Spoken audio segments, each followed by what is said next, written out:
Hello dear friends, welcome to my channel PARICHAYA. I am Naveen Hademane. In this episode of PARICHAYA, I am going to introduce you to Springs, 2nd PUC English course book of Karnataka government. There are two books prescribed for 2nd PUC English. One is called Springs, another is called Streams. Springs deals with literature, Streams deals with grammar. Equal weightage is given to both these books in your 2nd PUC course. And Springs has got very interesting stories, poems, drama, interview, and many more things. Streams has got many interesting, useful grammar items which you need to learn for using English effectively. 60 hours are allotted to both these books each. 60 hours for Springs and 60 hours for Streams, spread through almost 9 to 10 months.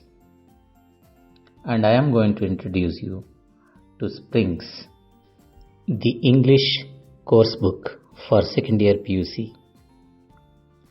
And there are 14 units in this Springs. These cover many literary pieces across the world by selecting works from British, Latin American, African, Spanish, Irish, Kannada, and Telugu. You are really going to enjoy the literary pieces in this book. Meanwhile, you are also going to learn how to appreciate literature in different forms.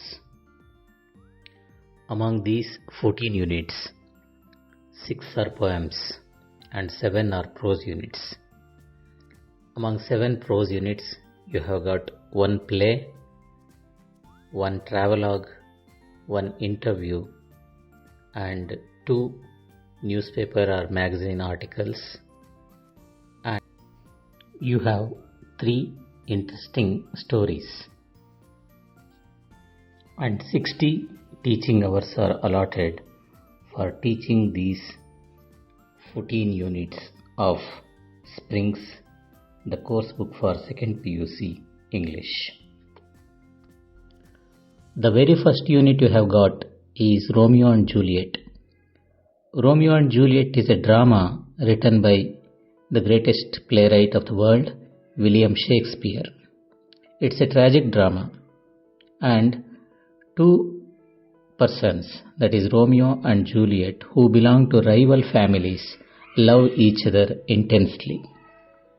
You have got 2 parts from that drama.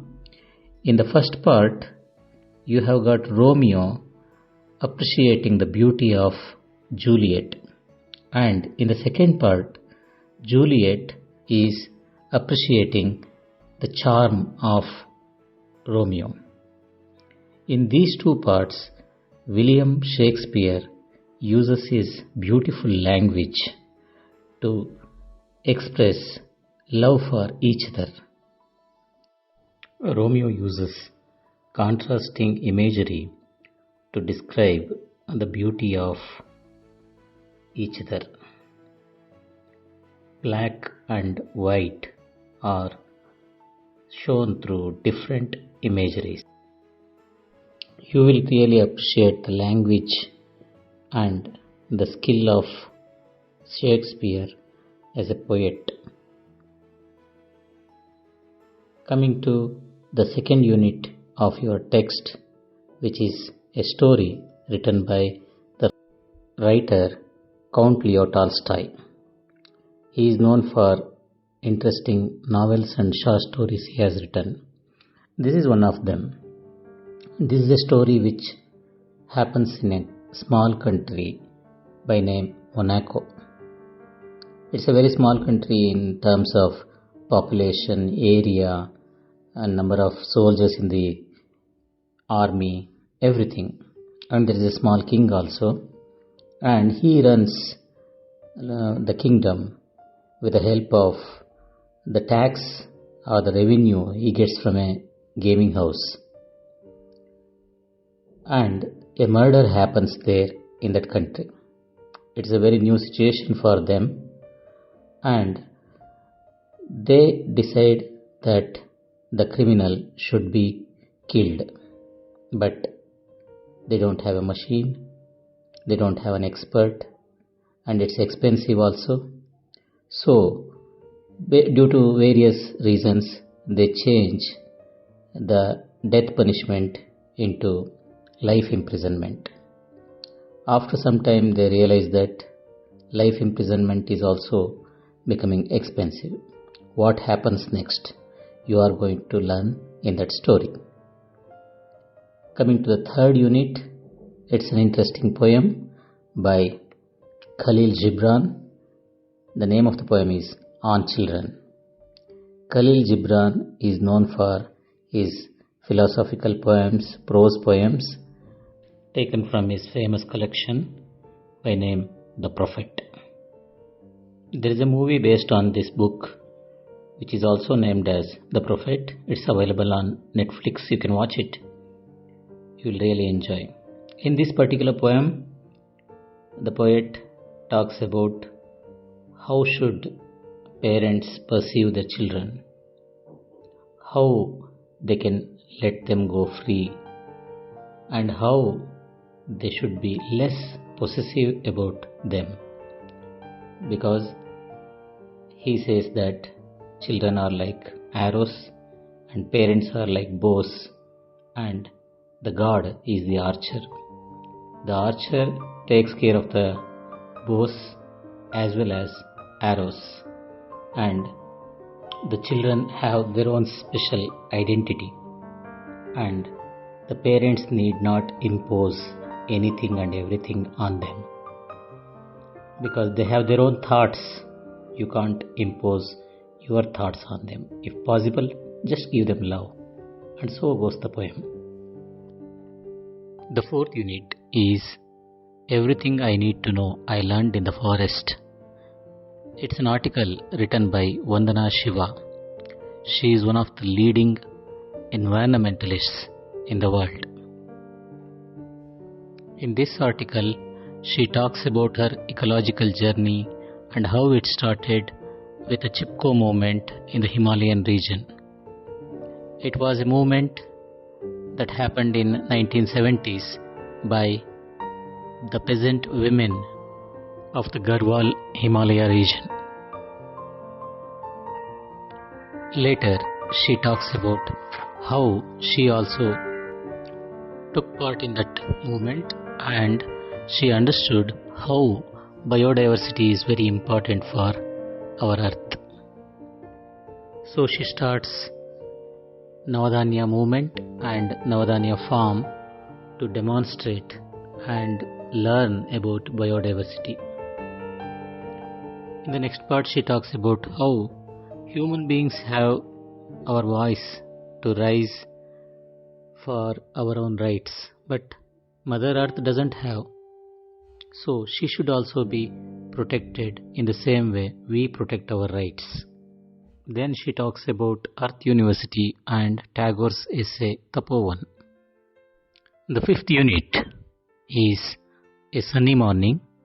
It's a play written by Spanish brothers Serafin and Joaquin.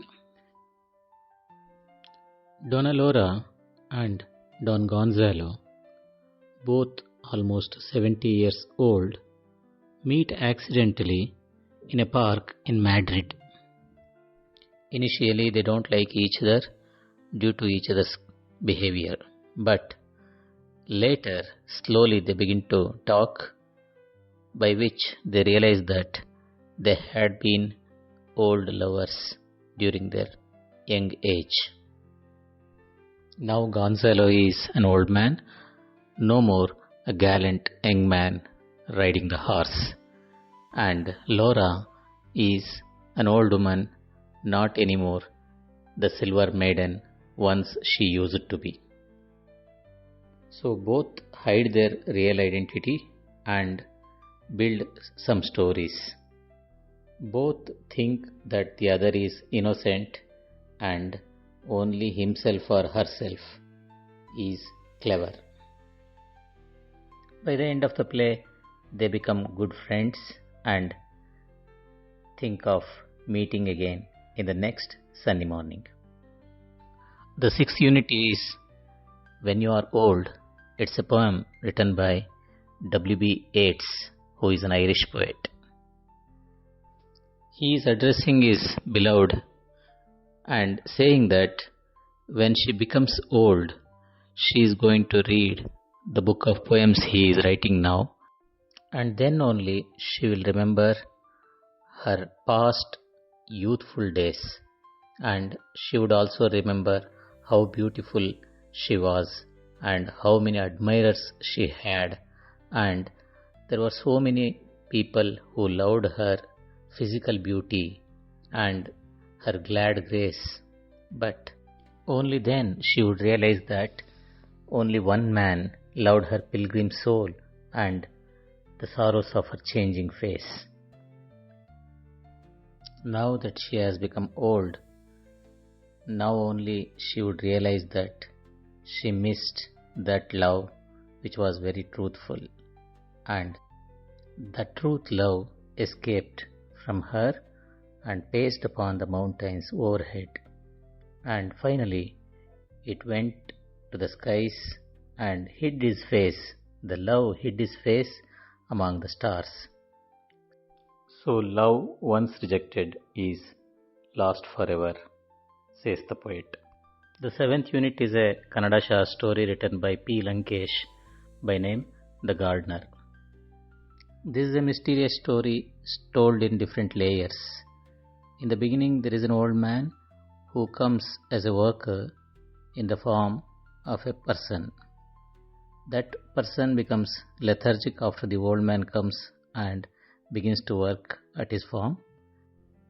The income from the farm begins to increase and the owner becomes rich, but the owner's wife begins to feel that life is going out of hand because of the habits cultivated by her husband recently.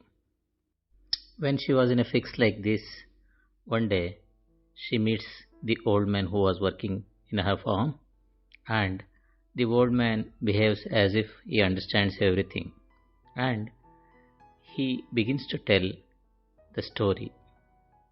This story is about two persons called Tammanna and Basavaya. They were in competition with each other in buying land, having friends initially, but later Tammanna begins to think he should compete at a different level with him and begins to sing ballads. How vengeful man can become is shown in this story. The eighth unit is a poem by the Chilean poet Pablo Neruda. The poem is called To the Foot from its Child. The endless toil of human beings in their lives is depicted in this beautiful poem. The hard-working man is represented by the foot from birth to death. The child's foot dreams of becoming a butterfly or an apple, but it doesn't, because harsh realities of life are different. They keep on teaching the foot that it cannot become either free or sweet. With the hardships of life, the foot realizes that the show must go on, and it keeps walking and does hard work, and it doesn't take time to love or sleep also. The feet keep walking till the whole man stops walking, that is, till the death. And the feet are buried underground. Even now, the foot doesn't know whether it can become a butterfly or an apple. Such is the uncertainty of working class people's life. The ninth unit is an interview with the Argentine writer Jorge Luis Borges. He is interviewed by another writer, Alifano. In this interview, the writer Borges talks about various things, how he learnt more from his father's library than in a university, and then how extraordinary his mother, Donna Leonor, was, and how his blindness can be considered as a resource. Any weakness for anybody should be considered as a resource for literature or art or for life. And he talks about books. He talks about how books are very special and how they have meanings, sacredness, mortality, and magical nature which can bring happiness. He also talks about poetry and how it's very difficult to define poetry. Poetry is something magical, mysterious, and unexplainable, he says. Using precise words is very important. Then he talks about essential metaphors and how books are extension of our imagination and memory. 10th unit is a poem by Rashtrakavi Kuvempu. It's called Heaven If You Are Not Here on Earth. It's a simple poem with deeper meaning. The poet says, heaven is on earth only and nowhere else. He says we need not search for gods or heavenly nymphs anywhere, because we ourselves are gods and we ourselves are heavenly nymphs. When gods and heavenly creatures are there on this earth only, the world around us itself is heaven. We can see heavenly beauty in many things of nature, in the sweet melody of rivers and the bubbles on the water's waves, the tender sunshine which falls on green gardens, and the gentle sun. All these elements of nature make us feel that this earth itself is heaven. In the beauty of harvest and moonlight, you can feel the beauty of heaven all over. The poet takes in all the beauty of this earth and creates heaven on this earth by writing poetry. The 11th unit is Japan and Brazil Through a Traveler's Eye by George Mikesh. He is an Hungarian writer and he is known for his travel writings. And this travel writing gives us a glimpse of what he has experienced in one Western country and one Eastern country. The Eastern country he thinks about and writes about is Japan, and the Western country he talks about is Brazil. With a humorous tone, he talks about Japanese manners. He says that they are very well mannered and they respect each other's privacy because they are living in a hopelessly overcrowded island. Then he talks about Japanese mania for bowing to each other. He finds the rules of bowing are very complicated for a foreigner, and he talks about making noise while eating soup. The second part of this unit has a mention of traffic in Brazil.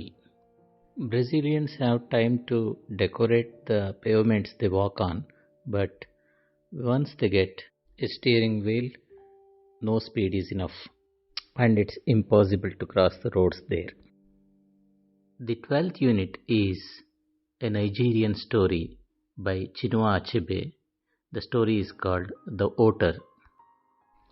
The story's hero is a young man by name Roof, and he is the supporter of the present minister from his village by name Marcus Aibi. He was an unsuccessful mission school teacher, but wisely he had joined politics and become a minister in the present government. And the elections are approaching now for the second time. This time, the people of the village have seen how politics has brought wealth to a man for whom they had voted free of charge 5 years ago. Marcus Abbey, who belonged to People's Alliance Party, was also ready this time to distribute at least some money through Roof, who was his campaigner, and get as many votes as possible. Though he was sure of winning the elections, he didn't want to take chance.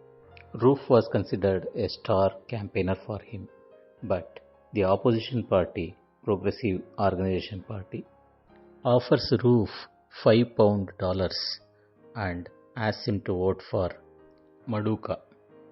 They make him swear on the God. What would Roof do now? The 13th unit is an essay called Where There Is a Wheel, written by P. Sainath.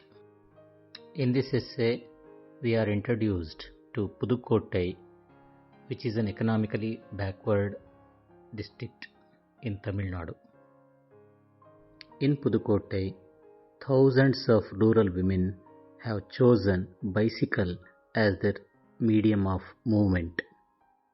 They see bicycle as a symbol of independence, freedom and mobility.